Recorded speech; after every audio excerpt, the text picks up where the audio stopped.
Vamos lá, todo mundo espreguiçado, acordando um pouco. Vamos lá, vamos lá. Esse horário pós-almoço é pesado, né?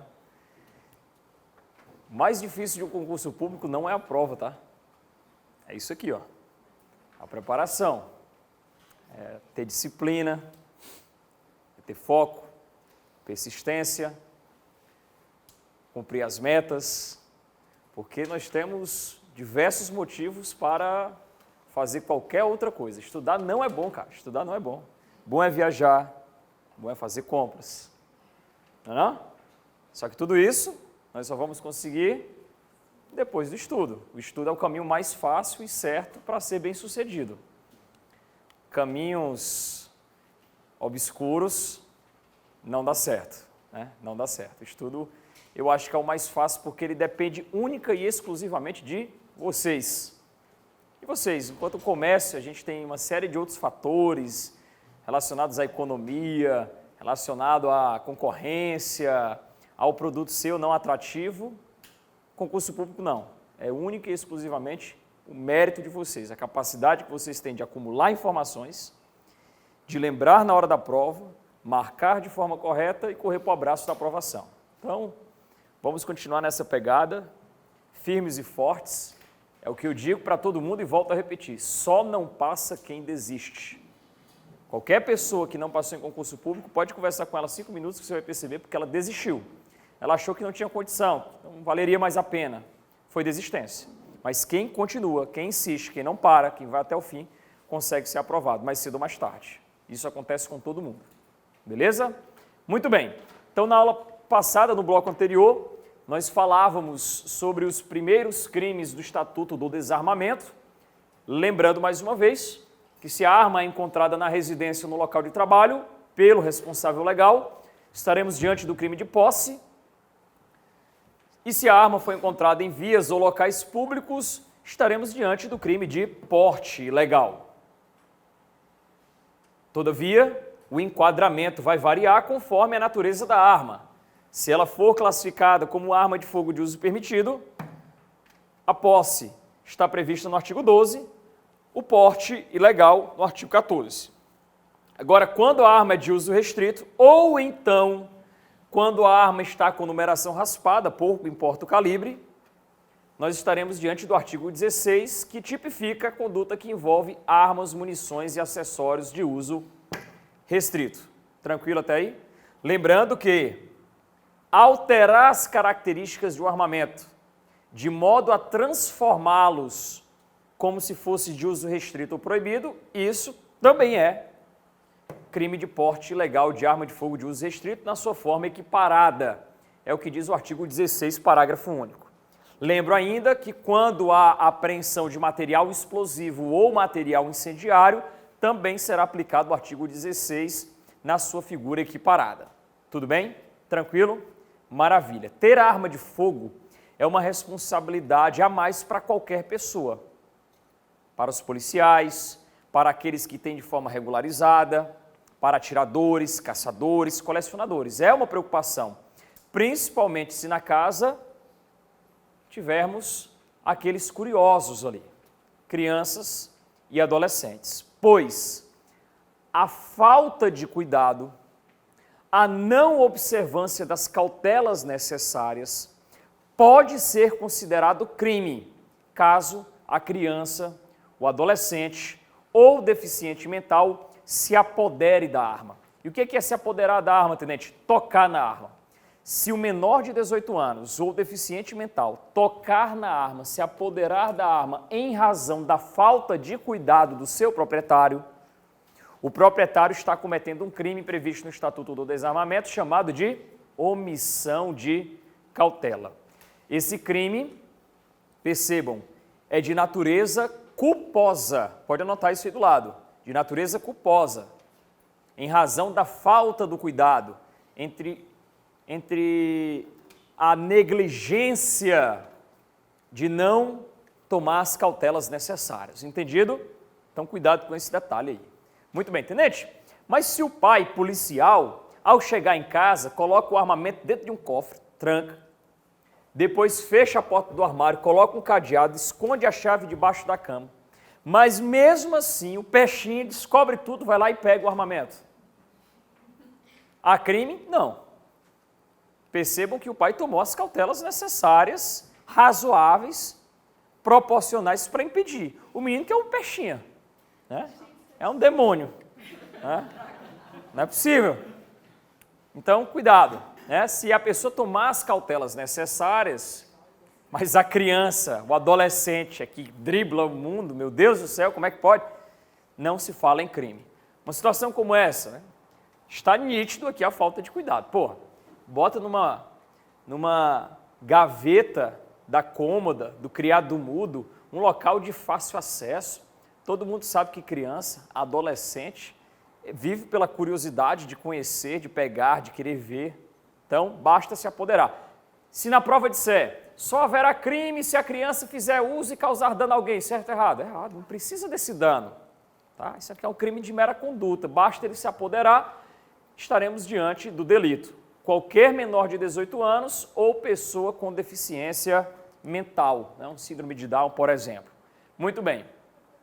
No parágrafo único, nós temos o crime de omissão de cautela imprópria, que assim foi definido pela doutrina, que pune a conduta das empresas ou vigilância privada, né? Empresas de segurança privada ou vigilância privada que deixam de comunicar o extravio, a perda ou a subtração de armas e munições que estavam sob sua cautela. Como no exemplo dessa imagem, né? Está ali o vigilante armado, torando, né, em serviço, dormindo em serviço, uma excelente posição de descanso, né? Acho que ele quer descansar eternamente, né? Pode ser, não sei o que é. E aí, enquanto ele está torando lá, vem o indivíduo e subtrai a arma dele. 2 horas depois, quando ele acorda, o local mais limpo. Ele comunica à empresa. A empresa tem um prazo para informar o extravio à Polícia Federal. Que prazo é esse? 24 horas. Se não informar neste prazo, a empresa, ou melhor, o proprietário da empresa, o responsável legal da empresa, responderá criminalmente pelo artigo 13, parágrafo único. Entendido? Pela falta de comunicação. Para eximir a responsabilidade penal, basta comunicar. Tenente, e se a empresa comunicar à Polícia Civil, afasta o crime? Afasta. O entendimento que prevalece é que se a empresa comunicar tanto à Polícia Federal como comunicar à Polícia Civil, já é o suficiente para comprovar a boa-fé e eximir de responsabilidade penal. Entendido? O detalhe, um ou outro. O detalhe é que precisa comunicar no prazo de 24 horas. Agora perceba, o prazo de 24 horas não é do extravio, e sim do conhecimento que houve o extravio da arma, porque o cara estava dormindo. Se ele acordou daqui a 4 horas, eu só vou contar daqui a 4 horas em diante. Entendido? Não do momento do fato, do momento do extravio. Sua dúvida? Se eu sou policial militar, certo. entrego a arma para o meu filho brincar, Certo. aí não vai ser omissão de cautela? Não vai ser porque você entregou a arma. Né? Isso pode enquadrar lá no artigo 16. Dá uma olhada no parágrafo único, uma foto que tem uma criança com uma arma na mão. Se eu entrego a arma para uma criança, gerando risco efetivo, há a possibilidade de enquadrar nesse delito. Tá? Não enquadraria se nós estivéssemos num estande, num local apropriado para a prática desportiva. Aí não haveria delito, mesmo se fosse menor, não haveria delito. Tá? É uma conduta regular. Né? Agora, fora dessas hipóteses, fora desses ambientes, entregar uma arma de fogo para um menor é considerado crime do artigo 16. Ainda que a arma seja de um calibre permitido, mas vai ser o artigo 16 na figura equiparada. Tudo bem?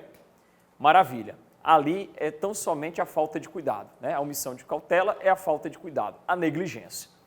Entendido com relação a esse crime, a omissão de cautela imprópria, qual é o prazo para a comunicação? 24 horas após o conhecimento do fato.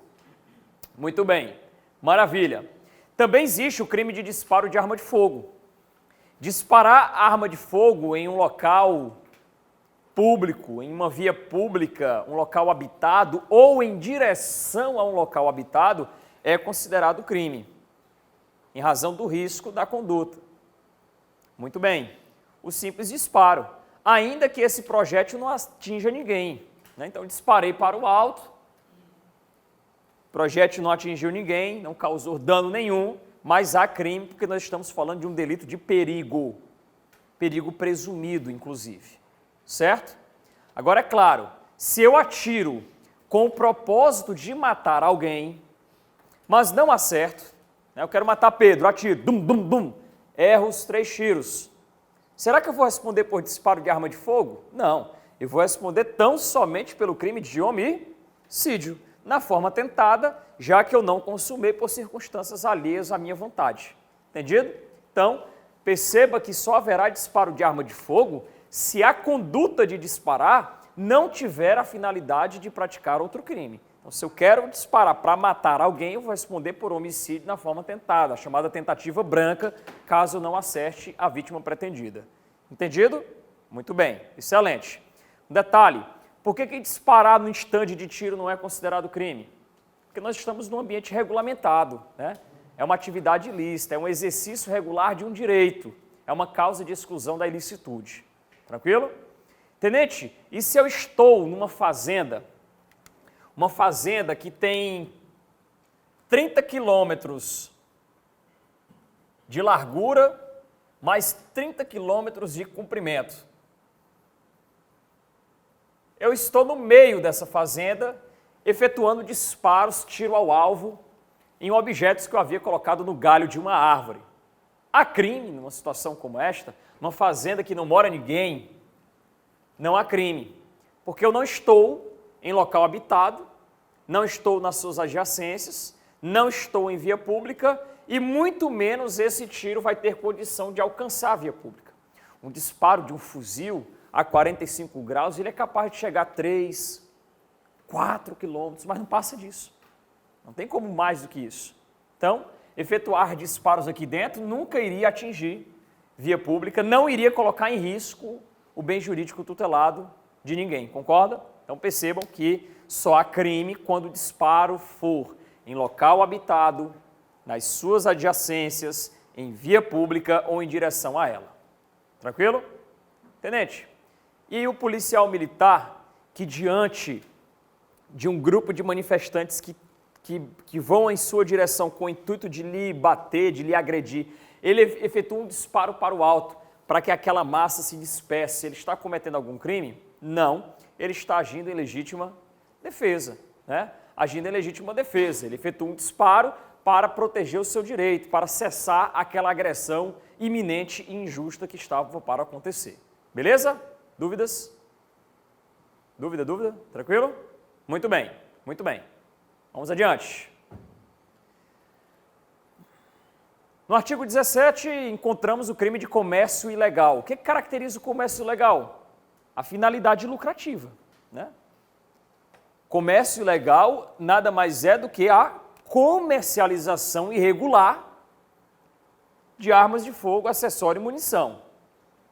Se nós encontrarmos na prova a situação em que o indivíduo ele vende com regularidade armas de fogo, de modo ilegal, estaremos diante do crime de comércio ilegal. Agora perceba, só haverá esse crime se a conduta for habitual, se a conduta for contumaz, se a conduta for praticada no exercício da atividade comercial. Cuidado com isso, grifem, destaquem isso aqui, no exercício da atividade comercial ou industrial. Isso é muito importante, porque se colocar na prova a seguinte situação: Pedro possui uma arma de fogo e ele vende sua única arma de fogo para Lucas. Nessa hipótese, Pedro está cometendo crime de comércio ilegal? Não, não está cometendo crime de comércio ilegal. O que é que falta nesse exemplo para caracterizar o comércio ilegal? A habitualidade. Ser feito no exercício de uma atividade comercial. Ele não está fazendo isso no exercício da atividade comercial, ele está vendendo uma única vez. Vai ser crime, tenente, essa conduta de Pedro? Vai. Qual? Crime de porte. Dá uma olhada lá no artigo 14. Dá uma olhada aí. Lá no artigo 14 você vai perceber que uma das condutas que caracteriza o crime de porte ilegal de arma de fogo, se ela for de uso permitido, é a de ceder, né, que compreende a conduta de vender. Entendido? Portanto, o cara que vende uma única arma a outra pessoa de modo ilegal, né? Um policial ele tem uma arma particular, ele vende para outra pessoa sem atender os mandamentos legais, esse policial está cometendo crime de porte ao ceder a arma e quem compra está cometendo também um crime de porte na conduta de adquirir. Entendido? Por que que não é comércio ilegal? Porque o comércio ilegal exige a habitualidade. Foi o que vocês anotaram. Ser praticado no exercício da atividade comercial. Várias armas. É vender uma, outra, 3, 4, 5, para pessoas desconhecidas, inclusive. Entendido?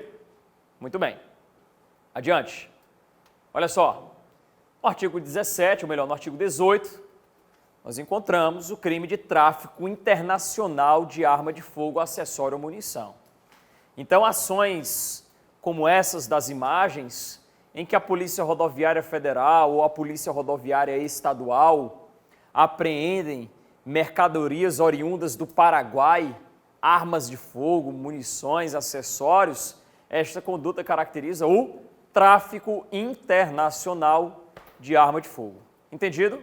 Tráfico internacional de arma de fogo. A diferença é porque ela vem de um outro país. Tanto vem de outro país ou eu estou enviando daqui para outro país, né? Porque a conduta tanto é de importar como a conduta de exportar. Bem como aquele que facilita a entrada, faz vista grossa, né? Então, o auditor da Receita, que trabalha na fronteira do Brasil com o Paraguai, que tem conhecimento de que naquela mercadoria há armas de fogo escondidas, mas ele faz vista grossa, ele permite que aquele material ingresse sem passar por qualquer tipo de fiscalização, sem qualquer tipo de scanner. Nós também estaremos diante do crime de tráfico internacional na conduta de favorecer, de facilitar a entrada ou o inverso, facilitar a saída. Entendido? Beleza? Só um detalhe, né? A título complementar, o colega que perguntava sobre o Airsoft. Se eu trago o Airsoft do Paraguai para o Brasil, estou cometendo crime de contrabando, tá?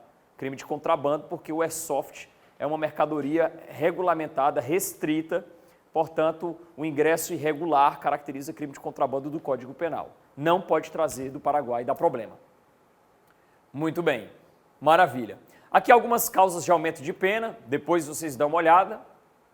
E para concluir, um detalhe muito interessante é que de todos os crimes do Estatuto do Desarmamento, de todos que nós estudamos, do artigo 12 ao artigo 18, só há um crime que é considerado inafiançável e insuscetível de graça e anistia, que é o crime do artigo 16, que envolve arma de fogo de uso restrito.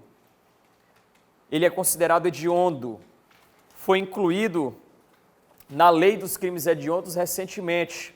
Portanto, esse crime é o único crime inafiançável. Todos os demais comportam fiança. Entendido? Todos os demais comportam fiança. Olha que interessante, olha que curiosidade legal, né? O crime do artigo 16, que é o crime que envolve arma de fogo de uso restrito, ele é hediondo.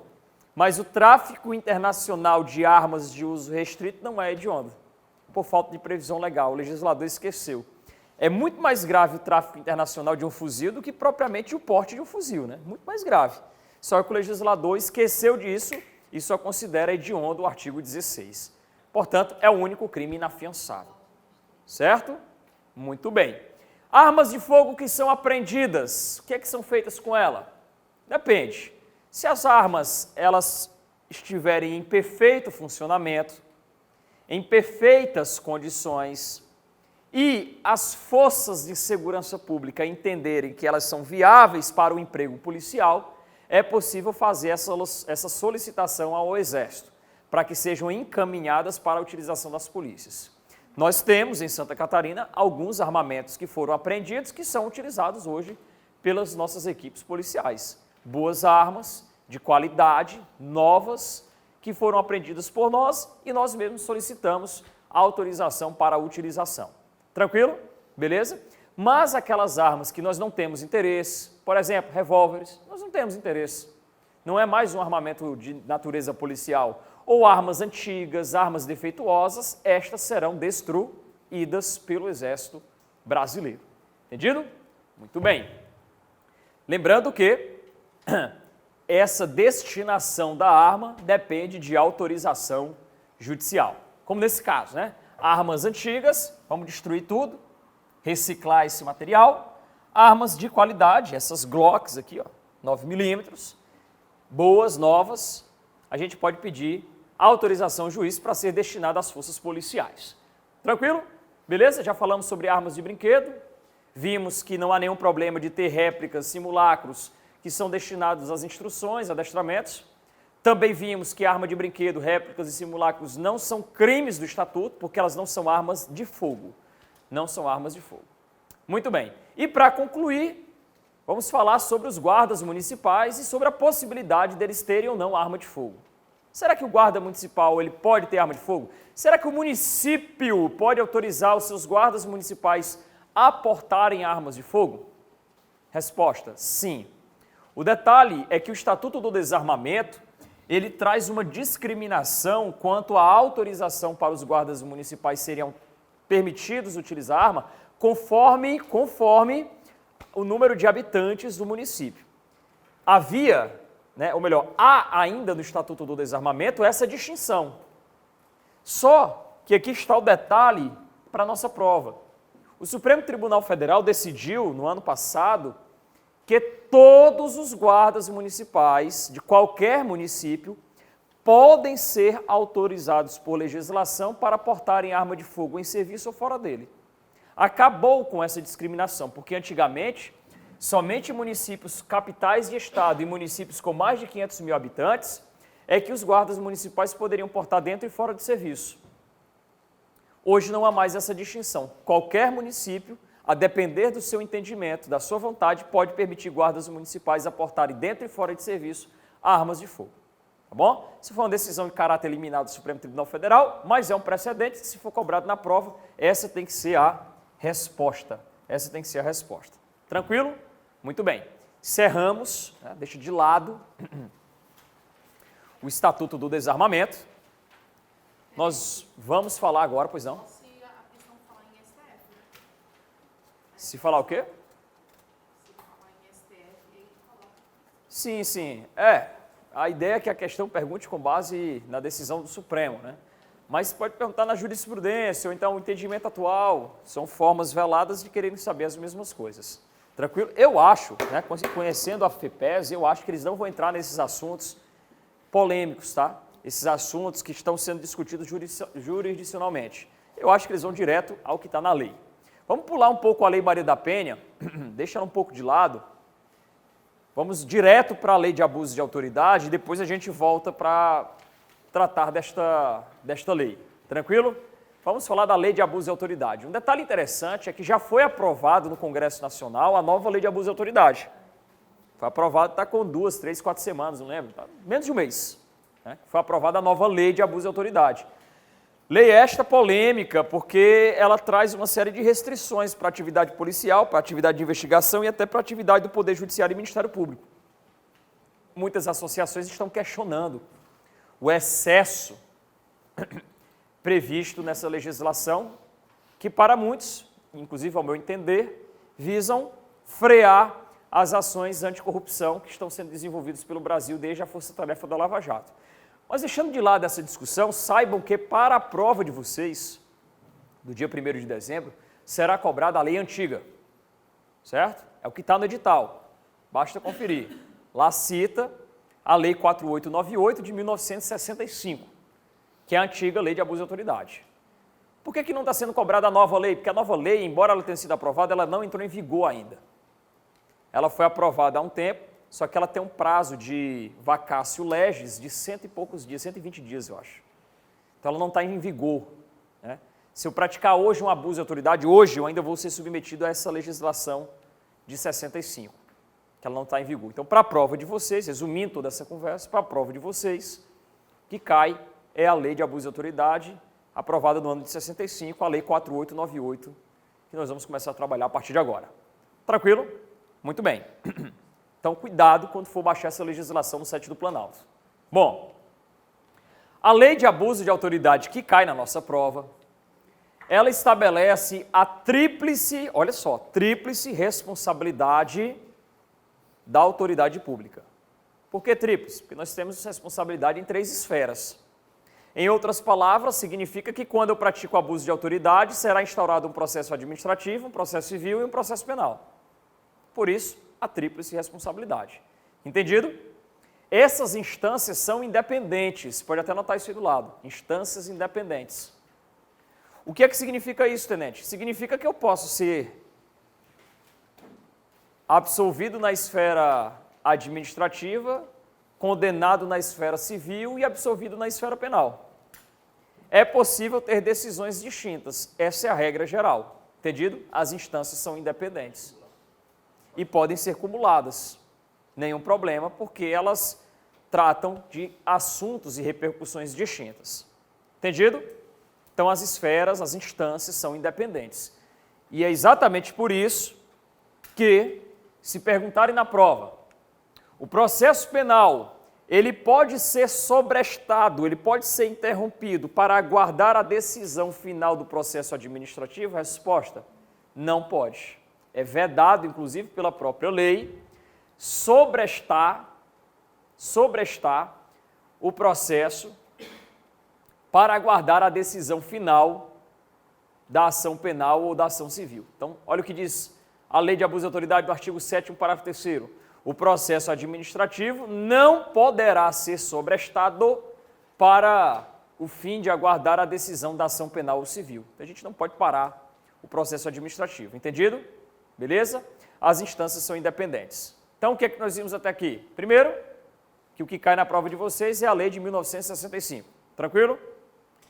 Segundo, a Lei de Abuso de Autoridade, ela traz a tríplice responsabilidade da autoridade pública, que envolve a esfera administrativa, a esfera civil e a esfera penal, instâncias essas que são independentes e que a decisão pode ser cumulativa, pode ser condenado em todas elas. Tranquilo até aí? Se perguntar na prova, o processo administrativo pode ser sobrestado para aguardar o processo penal? Pode? Não pode ser sobrestado. Eles devem tramitar simultaneamente. Entendido? Muito bem. Quais são as sanções de cada uma das instâncias? Isso é importante para a prova. Quais são as penas previstas para o processo administrativo, para o processo civil, para o processo penal? A gente tem que saber. Porque geralmente eles vão perguntar na prova. A demissão é uma sanção de natureza penal, certo ou errado? Errado. Vocês estão vendo na lousa, no quadro, no monitor que está errado. Mas a gente tem que lembrar disso na hora da prova. Para tanto, a gente tem que memorizar quais são as sanções penais, quais são as sanções civis e quais são as sanções administrativas. Macete para lembrar das sanções de natureza administrativa. Preste atenção, macete. As sanções de natureza administrativa serão lembradas na hora da prova através do macete ARSDDD. ARSDDD. ARSDDD.